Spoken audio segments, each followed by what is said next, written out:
Morning, Mrs. President. Sir. Morning. Morning. Morning, good morning. Opo kayong lahat. Well, pinatawag ko kayong lahat ngayon sa kadahilanang nais kong tulungan nyo ako sa pagpapatupad ng mga bagong batas na aking inilabas. As you know, lahat kayo ay aware na pinagbabawal ko na po ang paggamit ng telepono o yung cellular phones habang nagmamaneho. Diba? Dahil pagka gumagamit ka ng cellphone, siguradong isang kamay lang ginagamit ng pagmamaneho.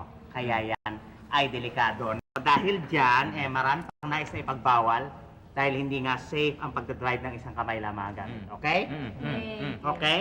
Malinaw naman, ano? Bueno, bawal na rin ngayon ang paninigarilyo habang nagdadrive. Ha? Mula yan sa pagsindi, sa paghitit, sa pagpitik ng abo, hanggang doon sa pagpapatalsik ng bukos ng driver ay gumagamit ng isang kamay lang. Kaya delikado yan dahil isang kamay lang ginagamit sa pagmamaneho. Ano?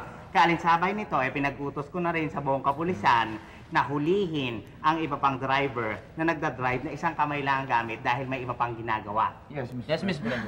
Mga ibang ginagawa na kung ano-ano, ha? Minsan meron yung muyuko din sa may... Oo nga, yan nga ang gusto kong unahin eh. Una ay ang pag-aayos ng muka, di ba? Pag nag-aayos ka ng muka, bawal na po ang pagsusuklay ng buhok. Yan dahil isang kamay lang. Ang pag-aahit ng bigote. Sa mga babae naman, bawal na ang pagme-makeup habang nagdadrive. Mahigpit na rin nga pinagbabawal.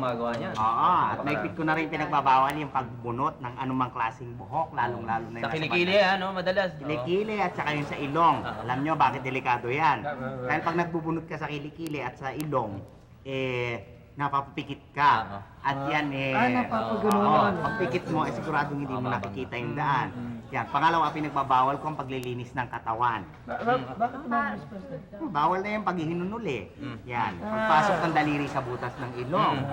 Bawal na yan dahil siguradong isang kamay na lang ginagamit mo eh. Paggamit mo kanya, di ba? Tama. Totoo yan.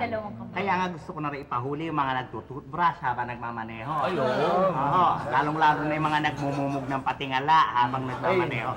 Ayan, yung pagkaganyan. Delikado yan. Pag dumadaan ka sa may pedestrian lanes, may mga tumatawid, hindi mo alam, mabubundol mo dahil ikaw ay nagmumumog. Di ba? Hindi ba? Pero kukulong na rin yung mahuhuling nagbabasa ng dyaryo o naglalaro ng games sa relo nila o kaya sa cellphone, basta ka nasa traffic. Ha?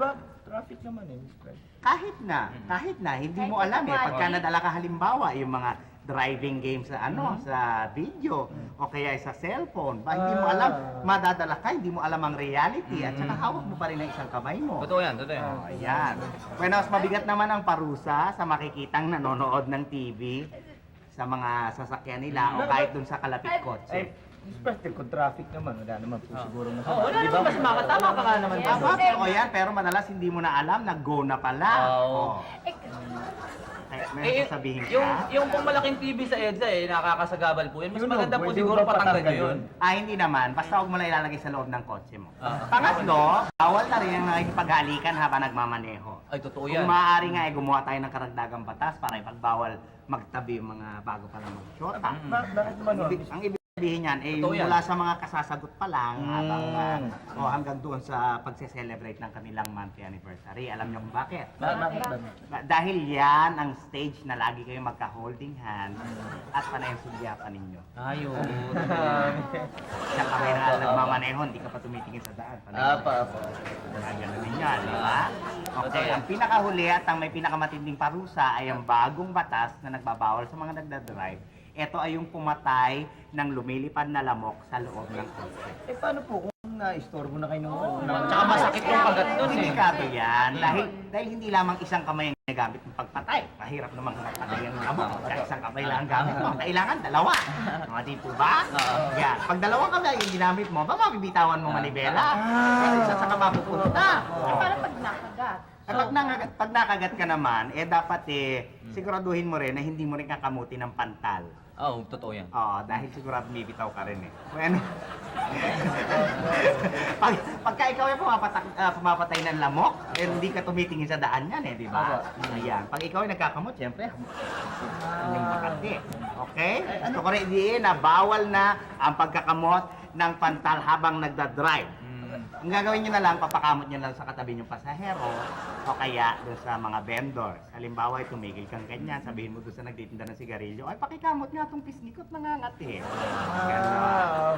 Hindi po ba kaya Delikado yun. maano natin yung mga snatcher, lumala ang Aba, hindi naman. As long as hindi naman nanakawin siguro yung pantal mo eh, no? siyempre nakaalala. Kahit hindi ka na rin mag-aalahas dahil ayusin mo. Pagbawal nyo na. Pagbawal na rin natin lahat Paano yan. kung gagawin sa lamok?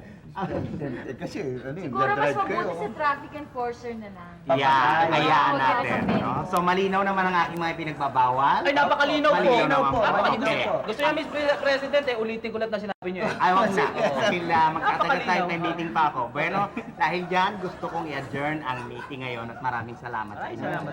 Thank you very much.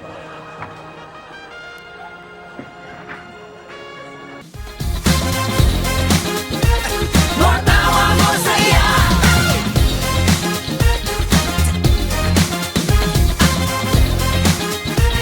Matawa